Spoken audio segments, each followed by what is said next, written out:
مثال د ګردې حوالې سره د ګردې اپریشنې حوالې سره د ګردې کوڼي حوالې سره څه تکلیف وي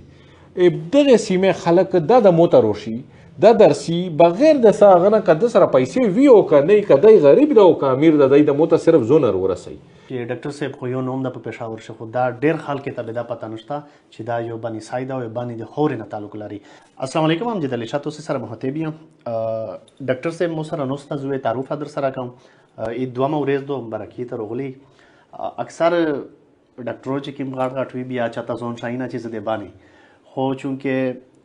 موته دغه امر لاګته په ده چې په مخبل عادت یې راشویدو چې پېښور ته د میژباني خلک چې لوډ شي نو په مختلفې ځایو شي دې دوکه کېږي او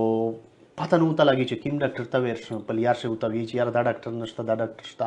دوکه ورسره کېږي د باني یو داسې هیرو چې خالي په نیشنل لیول نه پاکستان په لیول نه بلکې انټرنیشنل لیول باندې دای د ډاکټري چې کوم ایسوب کتاب ته پابند دی د عوام خدمت کوي نو د سره به انټرویو کوي ډاکټر خالد فاروق اسوسییټ پروفیسر یورولوژي لیډي ریډینګ هسپتال شي دای کښینه د ډیوټي دو مزید ډیټیلو ادنه خولي. السلام علیکم ډاکټر صاحب. وعلیکم السلام امجد خان ډیره مننه ډیر تشکر. اول خو عید مبارکي تو ستا الله پاک تو سه درجه قبیله کی او د ټول قوم درجه او د وګونه د قبیله کی مهرباني. اچھا ډاکټر صاحب اتوپ چارې باندې به وژغری تو سه کیمه ډیګری کړی دی او کیم شي سره ریلیټډ تو سه علاج کایي او اپریشن نه اور سره تو کیم ټریټمنټ سیستم دا د میش کا درمن په پی کا پتا چې اکثر داسې کسون وی چې پیسې لګای دی وی چې په مریض می چې په زوی پیسې ولګي چې علاج یې خوشلا وشي ډېر خلک کنفیوز دي او چاته صحیح ډاکټر مالی میرینا نو مو ضروري وشمراولا چې میر ملګری ته نه فائدہ ولې.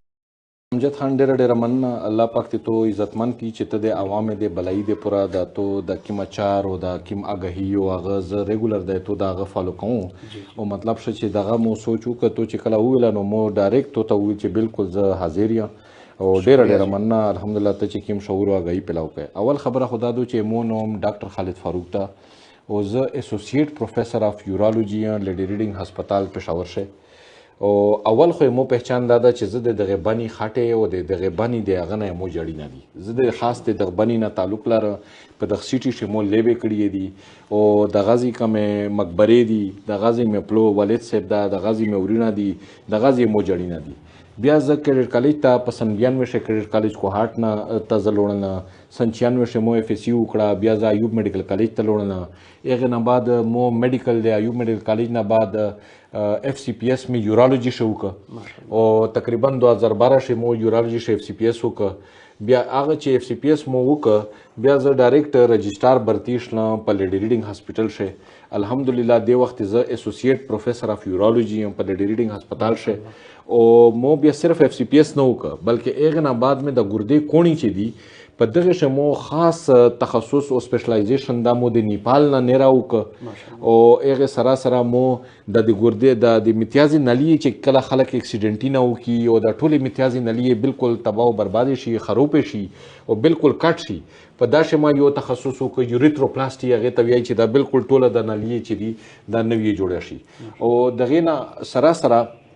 د ګردې کوڼي سره د ګردې چې کیم کینسر دی د مثانې کیم کینسر دی یا پراسټیټ چې غدود بیماری وته وي د مثانې شه غوښه وشي خلک نو دغه ټول اپریشن نه زه الحمدلله د کیمرې سره کوم خلوصیا کوم لیزر سره کوم او د وړي کی سروي سره کوم الحمدلله.